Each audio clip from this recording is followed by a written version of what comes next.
Oh, excuse me. All right.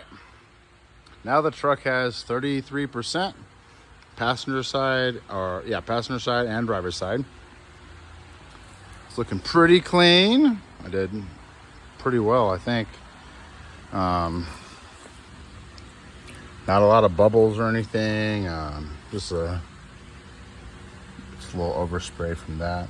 I did mess this part up right here, but I'm gonna cover that up with this little piece later on. Tomorrow, after it's been 24 hours, I want to let it sit overnight.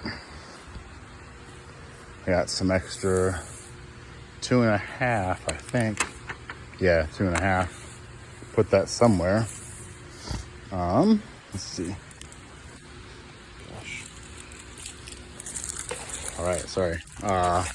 Here's the other side. Oh. He did pretty good. That's just dirt, or excuse me, residue from the thing. Then I hit it with a heat gun. So let it sit overnight. And then I did redo the back. And I actually got 2.5%, which is, you can see that now if you watch the other video. Very nice, very nice. Looks so much better. And it'll look a lot better outside, of course. Like I can see a little bit through, but I know once you get out in the sun, blam! But I need to put my seat in after I upholster it here in a few minutes. But I did pretty good with the back. I learned from my mistake on the last one. What I did was, if anybody's gonna do this, use your rags. And what I did, let's see, was I used the outside again for the template to cut it. But what I did is I left a little bit overall. I left a little bit overall on all four sides, you know, top, bottom, side to side. Let's see. You can kind of see a little bit. I left a little bit on the top where that little rivet is, where I was talking about. A little bit on the bottom. But I found that if you leave it up like that and then it dries, then it's fine. But what I did was, when I used my squeegee or whatever, the little flat piece, I wouldn't recommend doing a credit card. You'd probably cut it and be pissed. So just go buy the $6 one at, you know, AutoZone like I did. Anyways, you push the bubbles up, and then immediately what I did was I'd wipe the top right here of the bubbles, you know, and of the water and stuff. And doing that, then I don't have to go over and over and over again. So that was nice. And then I hit it with the heat gun, and I honestly didn't have any like bubbles coming through, like little threads, which I was pretty proud of. So use that, you know, when you push the bubbles up or down, immediately wipe it, because that makes it so much easier. So now I'm gonna put the seat back in after I upholster it. I'm gonna go to Ace Hardware and grab some N95. It's like an adhesive spray, really strong. I would also wear a respirator if you don't have one already. I'll hit that with kind of see a little bit right there, a little tad bit, but I think that's pretty good. I'm gonna leave it like that. Like I said in the last video, 17 bucks, $17 to get you both sides, at least for, I have a 1996 Dodge Ram 1500. And I'm actually honestly impressed with the 35%. I thought it was gonna look like super lame, but it actually looks really good. Especially now with the 2.5 in the back, which looks dope. Turn the dome light off so I don't lose any battery. So yeah, so I'm happy to say that I've finished that part of the project. Like I said, I'm gonna let it sit overnight for 24 hours or so till about 4 p.m. tomorrow. Check it again, make sure. So yeah, my next project is this. I actually cut and folded it to where I want it to be right now. Hey puppy, what's up? And it has little grooves in the back on the seat, right back here. Oh crap! So it's gonna go in there good. And like I said, this isn't gonna be the it.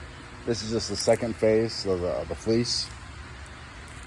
But I figured fleece, I'm sure it's gonna be it might be warm, but not nearly as freaking hot and uncomfortable as the leather in Arizona. Right now we're having monsoon, so it's not terrible, but usually it's like 95 to 100.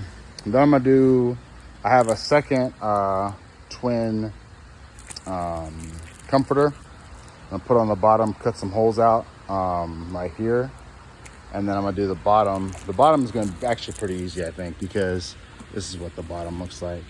But it all has grooves and it has these. Actually might just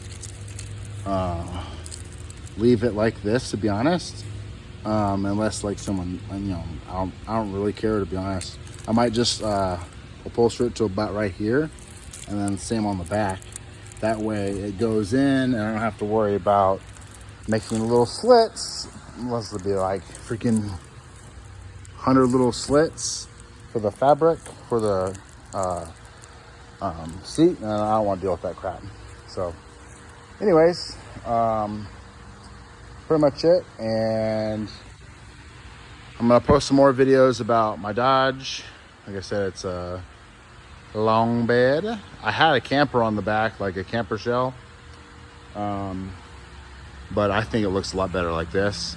There's a guy down in There's a guy on Craigslist selling one of those like trifold tops, and I might get that.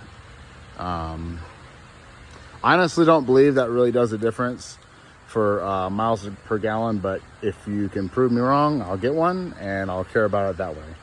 But I'm gonna get it anyways, but that I guess I'll care more. Yeah. When I first got the truck, I painted the rims black because they're like the goofy aloe, and I just plasti dipped it. I'm not really one to buy rims or anything like that. As long as they're black and look pretty dope, I mean, it's cool with me. I would like to straight pipe the exhaust. Under here, I think there's maybe two or three catalytic converters. So if you're in my area and you want to steal those, go for it. It'll help me straight pipe it faster. Just don't cut my muffler, or don't cut my my exhaust manifold. I appreciate that. But whatever. And then I painted the grill, the plastic it, but I need to redo it because it's freaking hot. And I think what I'm gonna do is I'm actually gonna sand it down better than I did, and then just actually paint it black. And then my dad and I polished these with some Meguiar's so I can actually see better. And I put like the I want to say H3 or H4s in. They're not like the ridiculous ones where you feel like you're blinding other people, but just a project truck. I bought it pretty cheap. It was $2,200, and so far I put, I think, about $600 in it, and it needs a fuel pump. I mean, it's going out, but $400. Got a real cool guy that does it. His name's Avery. He's in Chino Valley. Shout out to you, dude. So yeah, I do want to at some point maybe do the Rhino inliner, but that's not really high on my to-do list, to be honest. Anyways, thanks for watching. Maybe one day I'll tint these. That'd be kind of cool. Maybe look pretty dope. And then my dad gave me that bumper receiver cover. That was pretty dope. So yeah, so you can kind of see the cool blue on the side. And then, I don't know if it shows on that side, but yeah. And hit me up if you would like any tips on how to tint your own windows. It honestly took me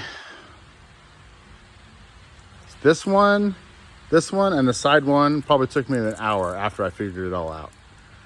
It's not complicated. It's not as complicated as you think it's going to be. Just don't give up and pray for strength and not throw things across the room. I'm gonna make another video. With all this wood, I had built a queen size bed frame and actually put it in the back of the truck when I had the topper on it. But I quickly realized that it's maybe like 1.5 foot, maybe 2 feet from the top, and I don't like being claustrophobic, and that might be cool in the winter time, but in the summertime, yeah, freaking right. So I'm actually gonna make something cool out of that. So stay tuned for that. Kind of just rambling now. There's Cookie somewhere. We're moving out of the building, so I'm helping my dad do that and getting a new spot. So thanks for watching. Peace.